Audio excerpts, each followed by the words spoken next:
Hey guys, Sam from TuneZilla here. Recently we've been having a lot of questions about our on-off crackles. We have done a revision. So previously you had to be at a stop or a neutral with your foot off the brake, hold the minus button, and then you could toggle between your crackles. 2 blinks, crackles on, and 1 blink, crackles are now off.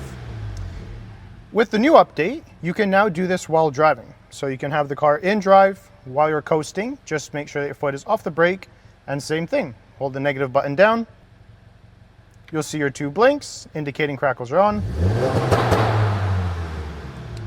And crackles are good to go. However, if you have a car that is not equipped with the cruise control, you can use it with your climactic controls here. Click the AC button twice, the engine light will blink.